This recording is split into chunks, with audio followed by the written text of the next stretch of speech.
Nessa segunda aula, gente, falaremos sobre a importância também dos poderes harmônicos que a nossa Constituição de 1988, ela é uma cláusula pétrea, né? Ou seja, uma base da nossa Constituição. São os poderes legislativo, judiciário e executivo. Esses poderes devem estar harmonicamente funcionando entre si, tá? Esses poderes eles devem um complementar o outro. Isso é que está funcionando de uma forma harmônica. Mas é claro, quando a gente tem, né, para você que não sabe o que representa o poder legislativo, o judiciário e o poder executivo, então vai lá. O poder legislativo, gente, na sua cidade, ele é feito com os vereadores, que você elege, que ele tem a função de fiscalizar as ações do executivo, de criar leis, de projetos de lei, discutir discursos orçamentários para o município, aprovar as contas e a administração do prefeito, aprovar ou não, esse poder também cabe à Câmara Municipal, tá? Já na esfera nacional, que representa, no caso, a Câmara dos Deputados, tem essa função, né? Os deputados federais, estaduais, né, representando o seu estado, e o deputado federal. Isso aí eles formam um poder legislativo. O poder judiciário é aquele que fiscaliza se o poder executivo está cumprindo as determinações. Por exemplo, o prefeito, ele representa o poder executivo, ele é um chefe do município. O governador, no caso do Rio de Janeiro, do Maranhão, seja qual localidade, ele representa também o poder executivo no estado. E a nível federal, né, que seria o nosso representante máximo do poder executivo, é o presidente da República, eleito de uma forma democrática.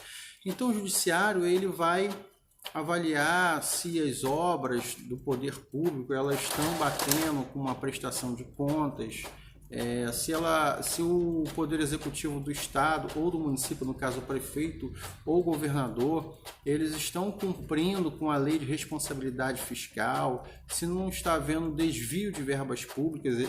Existem verbas que são carimbadas, como verba para educação, Fundeb, verba para saúde, que são carimbadas. Então, essas verbas, os prefeitos, quando os governadores recebem recurso da União, eles precisam justificar cada gasto para o Poder Judiciário.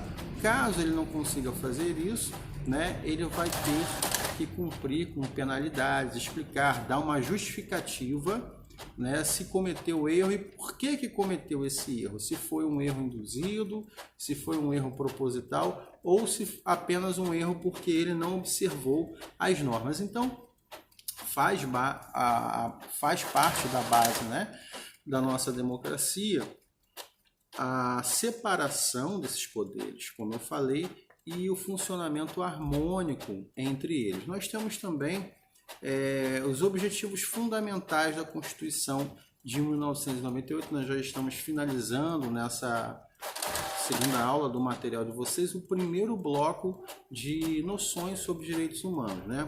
Os objetivos gerais da Constituição de 1988 destaca-se por ser pragmático, diretivo ou dirigente, ou seja, caracteriza-se por conter normas definidoras de tarefas, programas de ação a serem concretizados. Então, existem ali metas, objetivos a serem cumpridos, e uma dessas metas é a prevalência dos direitos humanos, a prevalência do Estado de Direito, das garantias individuais que eu tenho, que você tem, toda garantia, todo ser humano tem as suas garantias, né, e que essas garantias sejam respeitadas.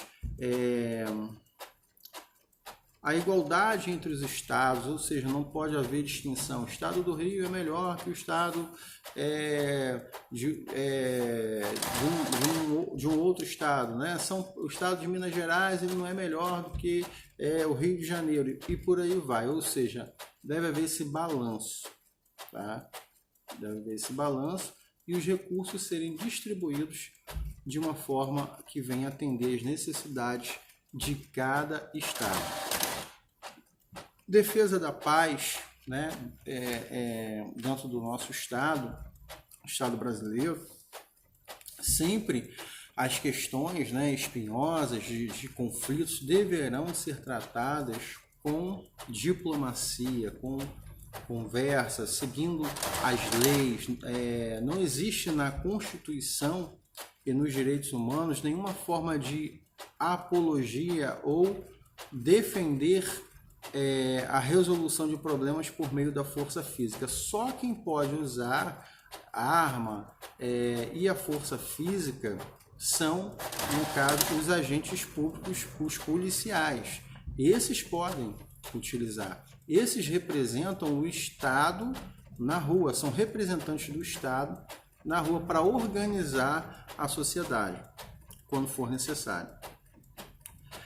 A solução pacífica de conflitos também é uma característica dessa Constituição dos Direitos Humanos, repúdio ao terrorismo e ao racismo, tá?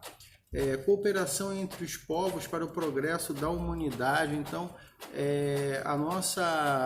o nosso direitos humanos ele está em consonância com outras nações de regime democrático que também valorizam os direitos humanos, as garantias individuais, o respeito à vida, o respeito às leis, o respeito aos tratados de paz.